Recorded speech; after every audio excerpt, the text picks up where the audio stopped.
오늘은 이규보의 국선생전. 이때 국이라고 하는 것은 이건 누룩, 쌀의 원료죠. 누룩을 의미하는 겁니다. 자, 국선생전 전체 줄거리와 핵심 정리 부분에 대해서 살펴보도록 하겠습니다. 이 작품은 수를 의인화한 가전체 소설입니다. 가전체라고 하는 것은 전기문의 형태를 띤 가짜의 가, 전기문의 형태를 띤 스타일의 소설이다 라고 보시면 되겠어요. 가전체 소설에 대해서는 여기에 이렇게 내가 링크를 해 놓을 테니까 가전체 소설의 개념에 대해서 확인하고 싶으신 분은 여기를 확인하도록 하시면 되겠습니다. 자, 작가는 술에 대해 비교적 긍정적인 태도를 보이고 있다. 이것은 작품의 제목을 국선생, 선생이라고 하는 데서도 할 수 있다. 작가는 국성이 주인공 이름입니다. 마음을 즐겁게 해준다고 하여 임금을 비롯한 많은 사람이 좋아하는 것으로 설정하고 사신, 사관이죠. 역사가를 통해 국성의 행적을 치하하는 등 국성에 대해 긍정적인 태도를 드러내고 있다. 그러나 파트 모영이라고 하는 건 이건 붓을 의인화한 겁니다. 자, 탄핵 내용을 통해서 술의 폐단에 대해 언급함으로써 술의 부정적인 측면에도 주목하고 있음을 알 수가 있겠습니다. 자, 전체 줄거리. 가전체 소설은 기본적으로 3단계 구성을 띱니다. 도입, 전개, 비평. 근데 시험에 나올 때는 보통 이 비평 부분이 빠지는 경우가 많아요. 왜 그러냐면 이 비평의 주제가 집약적으로 제시되고 있거든요. 자, 그래서 보통은 도입과 전개를 가지고 지문을 설정하는 경우가 많다. 하지만 우리는 도입, 전개, 비평까지 살펴보도록 하겠습니다. 도입 부분은요, 국성이라고 하는 인물에 대한 얘기를 합니다. 국성은 주천 고을 사람으로 아버지는 차이고 어머니는 곡씨의 딸로서 어려서 섬하게 사랑을 받아 그가 이름을 붙여주었다. 아하. 그리고 보니까 이 도입 부분은 국성의 조상들에 대한 얘기와 그 다음에 인물 소개 정도로 이해하시면 되겠네요. 자, 그럼 전개 부분 보겠습니다.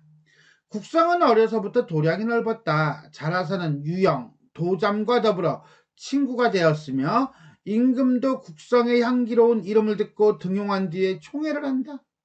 그러자 그의 아들 삼형제가 아버지의 권세를 믿고 방자히 굴다가 모형의 탄핵을 받는다.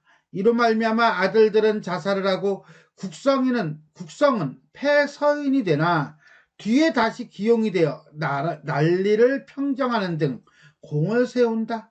후에 스스로 물러나 임금의 허락을 받고 고향에 돌아가 생을 마감한다 라고 하는 거 보니까 기본적으로 우리 도입서부터 여기까지 어떤 구성? 그렇죠. 일대기적 구성을 띠고 있구나 라고 보시면 되겠습니다. 마지막 비평, 주제가 드러나는 부분이라고 그랬죠? 사신, 역사를 기록하는 신하는 국성의 성품을 예찬하고 그의 생애에 대해 긍정적인 평가를 내린다. 자, 전체 줄거리를 간단하게 살핀다면 이렇게 볼 수가 있겠습니다. 자, 그럼 내용을 정리해 보도록 하겠습니다. 일단 기본적으로 가전체 소설이고요. 교훈적이며 우의적이며 풍자적이다. 술, 누룩을 제재로 하고 있으며 위국 충절, 나라를 위한 충성심, 충을 강조하는 사회적 교훈을 강조하고 있다. 그 다음에 군자의 처신에 대해서 이렇게 하면 안 돼 라고 경계하고 있다. 자, 사물, 술을 의인화하여 일대기 형식으로 서술한 우의적인 작품이다. 자, 우린 여기서 우의적이라고 하는 걸 잠깐 보겠습니다. 자, 예를 들어 이런 거예요. 그의 아비 차는 벼슬을 했다. 그의 집에서 처음 하는 벼슬이었다. 차란 뭐야? 흰술. 술을 아버지로 비유하고 있죠. 차는 평원도구가 되어 산홍경 곡씨와 곡씨는 이제 곡물을 의미합니다. 결혼하여 성을 낳았다라고 하는 거 보니까 술은 어떤 누룩 정도로 이해하면 이거는 곡물이에요. 그러면 곡물과 누룩이 합쳐져서 뭐가 된 거야? 성이라고 하는 술이 된 거네 라고 보시면 되겠습니다. 자, 그 다음 볼까요?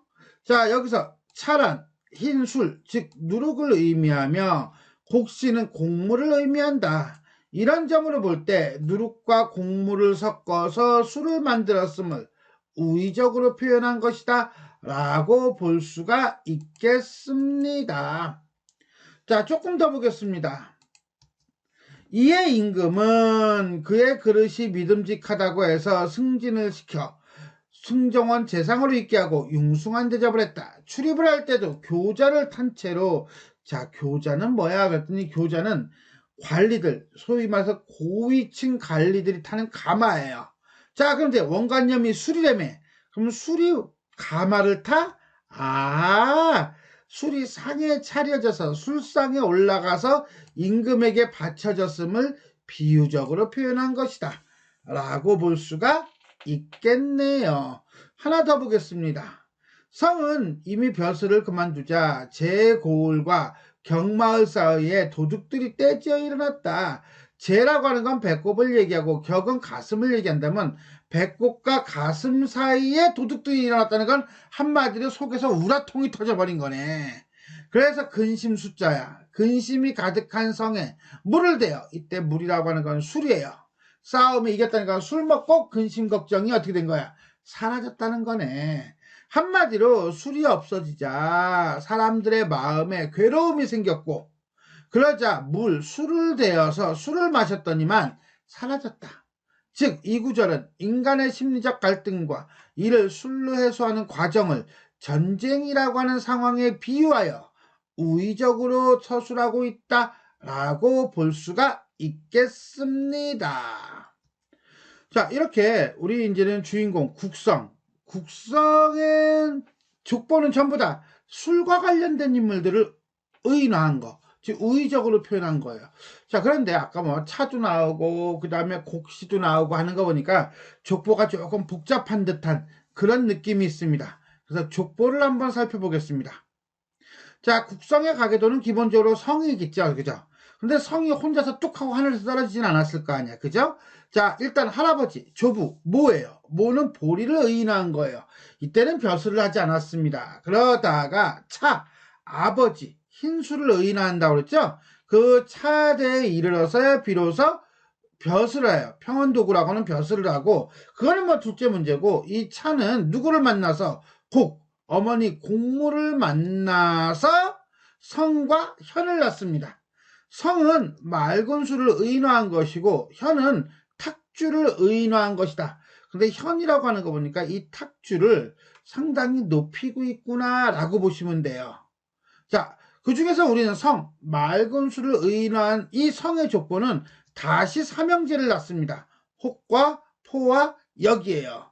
혹은 텁텁한 술, 포는 진한 술, 역은 쓴 술, 이런 것들은 전부 다 독한 술들이죠. 그러니까 난리를 쳐가지고서나 아버지를 귀양 가게 하고 그 다음에 또 지들은 자살을 하죠. 현의 자식들은 넷을 낳습니다. 익두앙남.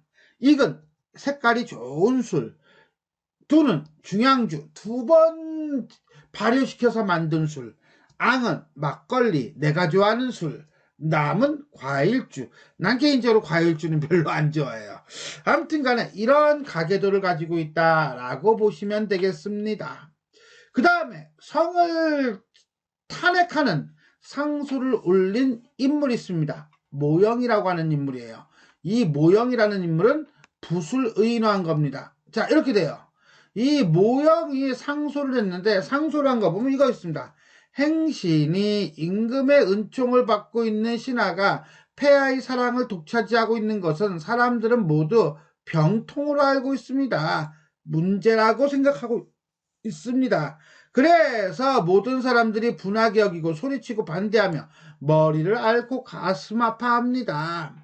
또한 성의 자식 셋은 지 아비가 폐하께 총애받는 것을 믿고 지 마음대로 세상에 횡행하여 방자하게 굴어서 모든 사람들이 다 괴로워하고 있습니다. 이게 문제입니다. 아마 이게 가장 큰 문제가 아닐까 싶어요.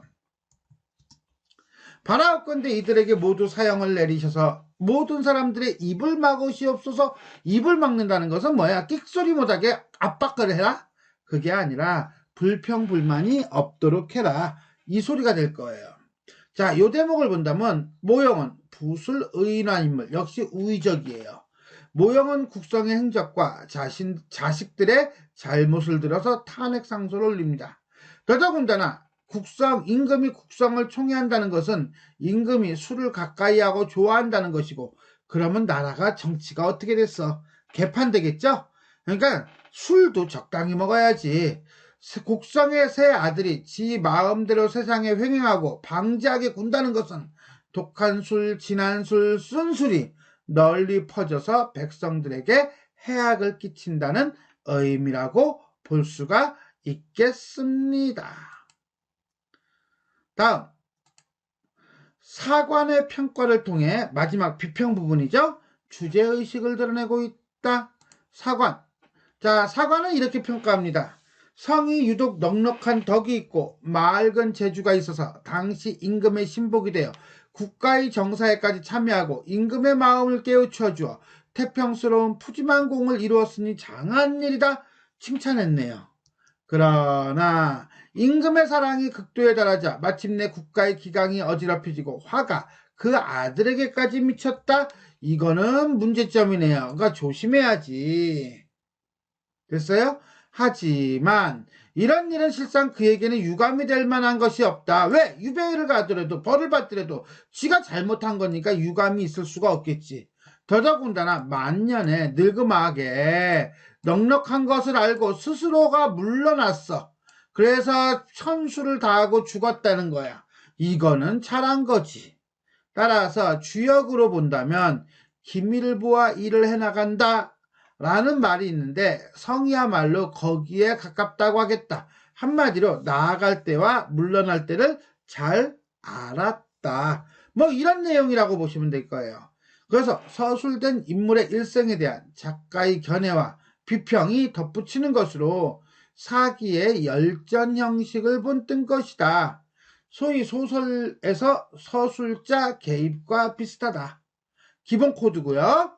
작가는 마지막 부분에서 사관의 평가를 통해 국성이 비록 미천한 몸이었지만 도량이 넓고 평판이 훌륭하여 관직에 등용되었고 임금의 총애가 지나쳐 잘못을 저질렀지만 물러난 후에 후회하고 반성할 줄 알며 국난을 당했을 땐 백의 종군한 점을 들어 주역의 구절에 맞는 인물이라고 평가하고 있다.